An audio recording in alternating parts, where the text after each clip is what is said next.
इस वीडियो में हम वैदिक धर्म के कर्मकांड में हवन की परंपरा पर बात करेंगे। वैदिक धर्म के अधिकांश सिद्धांत जैन और बौद्ध धर्म के उलट रहे हैं। एक बात यह भी रही है कि धर्म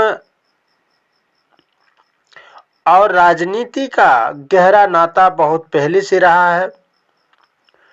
राजा लोग राजनीतिक व्यवहारों में धर्म के मुखापेक्षी रहे हैं, तो धर्म राजनीतिक छांव में सुरक्षित रहकर अपने विरोधी धर्म से लड़ता रहा है। भारत में वैदिक धर्म की परंपरा का प्रस्थान कहां से हुआ है, यह भी स्पष्ट नहीं कहा जा सकता। साथ ही उसकी परंपरा का स्वरूप भी खूब स्पष्ट नहीं है, किंतु अन्य भारतीय मूल के धर्मों की परंपरा आजीवक श्रमण जैन बौद्ध के रूप में आभासित होती है। ईसा पूर्व से अब तक जैन और बौद्ध तथा वैदिक धर्मों का टकराव देखने को मिलता है, जो राजनीतिक डोर के सहारे दूसरे पर सरवर्षण करते रहे। कभी जैन धर्म प्रभावशाली रहा तो कभी वैदिक। युद्ध में जैन और बौद्ध धर्म मानवतावादी, उदार और समाजोन्मुख होने के कारण समाप्त होता चला गया। अमानवीय क्रूरता, स्वार्थपरता, असामाजिकता पर आधारित वैदिक धर्म मजबूत होता चला गया। किसी लेखक का एक शीर्षक है, वैदिक हिंसा हिंसा न भवति। जैन धर्म की अहिंसा पर वैदिक धर्म की हिंसा हावी हो गई। सारे देवता अस्त्र शस्त्र लेकर निहत्थे महावीर और बुद्ध पर पिल पड़े। सम्यक कर्म के सिद्धांत पर वैदिक धर्म का ज्ञान, वैदिक धर्म का दान, शोषण का और समाज में कमाने वाले अलग और मुफ्त में खाने वाले अलग दो समूह बन गए। सम्यक ज्ञान के सिद्धांत पर भ्रामक ज्ञान हावी होता चला गया।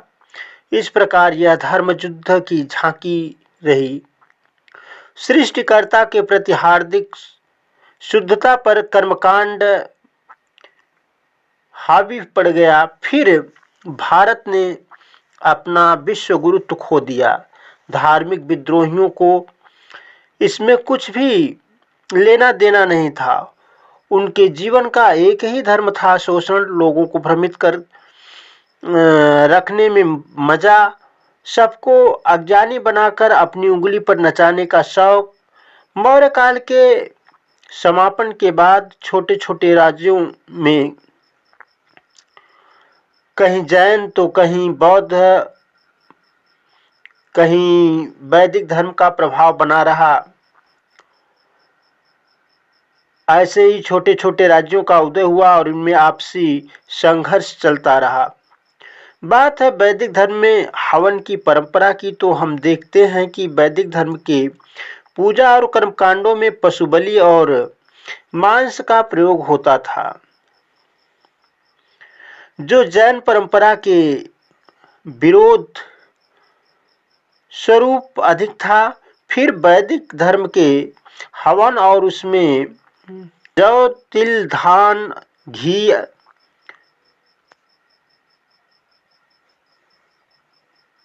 आदि का प्रयोग कैसे हुआ है। भारत के पश्चिमी मरुस्थलीय क्षेत्र की ओर सिद्धराज का शासन था,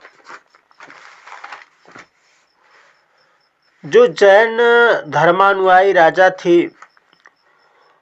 उनकी मृत्यु के पश्चात उनके औरत संतान न होने की वजह से भतीजा कुमारपाल शासक बना और वह अपने राज्य को आदर्श जैन राज्य बनाना चाहता था, जिससे उसने वैदिक धर्म की पूजा में पशुओं के वध पर कठोर प्रतिबंध लगा दिया। तब वैदिक धर्म के लोगों ने जैन धर्म की उदारता की दुहाई देते हुए अपने धर्म के पालन की कठिनाइयों का प्रश्न रखा।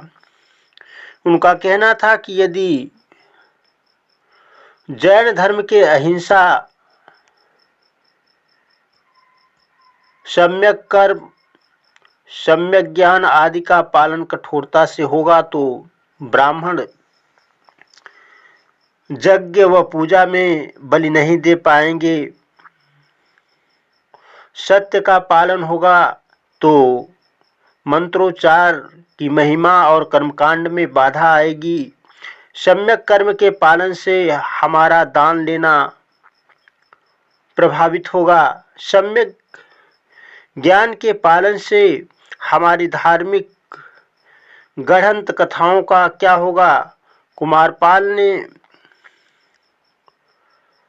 जैन अहिंसा और वैदिक हिंसा के टकराव के विकल्प में ब्राह्मणों से कहा कि आप यज्ञ पूजा में जीवों को भूनते हैं, जिनको खाद्य के रूप में प्रयोग करते हैं, तो आप खाद्य अनाजों को अग्नि में होम करें, न कि जीवों को। जीवों की बलि की छूट न मिलने के कारण हवन में जौ, तिल, धान, घी, गुड़ आदि का प्रयोग करने को मजबूर हुए और हवन की यह परंपरा इसी तरह के विचारों से पूरे भारत में शुरू हुई और आज भी यह परंपरा प्रचलन में है। कुछ पूजा में पशु बलि होती है तो कुछ में अन्न हवन की परंपरा है। इस वीडियो को यहीं समाप्त करते हैं और आपसे विदा लेते हैं। नमस्कार।